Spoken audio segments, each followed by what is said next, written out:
cet reptile fascinant que vous ne croirez pas qu'il existe.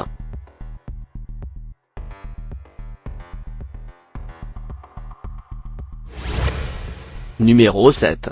Moniteur sans oreille.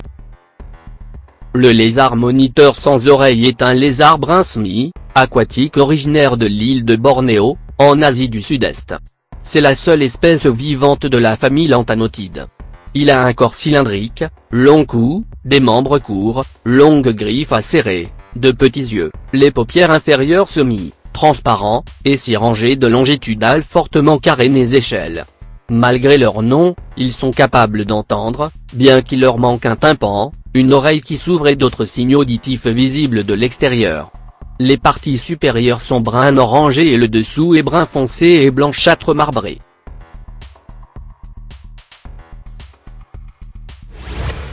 Numéro 6. Serpent dragon. Vivre dans les forêts pluviales et les forêts pluviales de Birmanie, du sud de la Thaïlande, de l'ouest de la Malaisie, de Sumatra, de Bornéo et de Java. Ce sont des animaux de coutume nocturne, et on les trouve souvent dans les rizières. Sa peau a 3 crêtes d'écailles très saillantes qui lui donnent le surnom de serpent dragon ou de serpent en chaîne. Il a une couleur grisâtre, tandis que la partie inférieure a une couleur blanche nacrée. Sa tête est longue et son corps assez maigre. Cette espèce est extrêmement rare, pour laquelle il n'existe pratiquement aucune donnée. Numéro 5. Varan peuranti. Le varan peuranti, aussi le peuranti ou le varan gigantesque, est une espèce de saurien de la famille des varanides. Il peut atteindre 2,5 mètres de long mais sa longueur moyenne est de 1,7 à 2 mètres. C'est le 4e plus grand varan au monde. Il reste néanmoins un varan élancé, moins corpulent que le dragon de Komodo ou le varan malais. Mais si c'est le plus grand en Australie. Le varan peuranti est difficile à voir et à trouver et s'enfuit avant d'être aperçu. Le varan peuranti peut se déplacer très rapidement en courant soit sur ses 4 pattes, soit ses 2 pattes arrière. Numéro 4. Lézard d'armardille. Unique représentant du genre Ouroboros, est une espèce de saurien de la famille des cordyllides. En français, elle est appelée zonure ou cordyle cataphracte ou lézard d'armardille. Ce lézard peut atteindre plus de 50 cm. Il possède de larges écailles sur tout le dessus du corps, disposées par rangées latérales, et, derrière la tête, il a fréquemment des protubérances épineuses. En cas de danger, se roule en boule, comme un tatou ou un hérisson, à l'instar de l'Ouroboros, à la différence près qu'il saisit sa queue dans sa gueule, adoptant une pose enroulée comme un anneau et roulant comme une balle.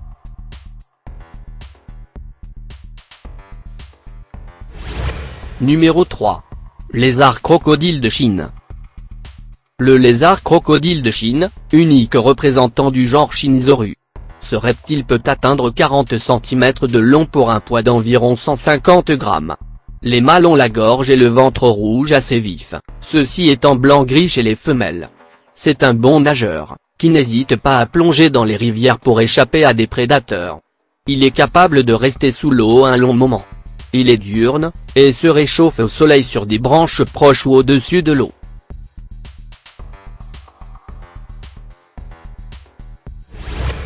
Numéro 2. Gecko à queue de feuille. C'est un gecko nocturne et arboricole. C'est une espèce relativement petite, à l'apparence de feuilles d'arbre, avec des nervures apparentes. Pour les couleurs on trouve des feuilles sèches, des variantes de jaune, orange, brun. La queue a une forme de feuille, reproduisant même des cannelures sur le pourtour. La tête est relativement massive, avec de grands yeux. Ces geckos sont insectivores, ils attrapent les proies passant à portée, ou chassent en se laissant tomber sur leur proie depuis les branches basses. C'est l'un des lézards les plus rares au monde. Numéro 1. Monstre de Gila. Le monstre de Gila est une espèce de saurien venimeux de la famille des holodermatides. C'est un lézard lent, d'aspect massif, pouvant atteindre 60 cm. C'est le seul lézard venimeux connu d'Amérique du Nord. Bien qu'il soit venimeux, son caractère calme ou passif le rend peu dangereux pour les humains. Il a toutefois mauvaise réputation et est parfois tué pour cette raison bien qu'il soit protégé en Arizona. La couleur de sa peau peut être noire, rose, orange ou jaune, en général avec un fond noir moucheté de couleur, les taches s'organisant parfois en bandes transversales. C'est un reptile fascinant.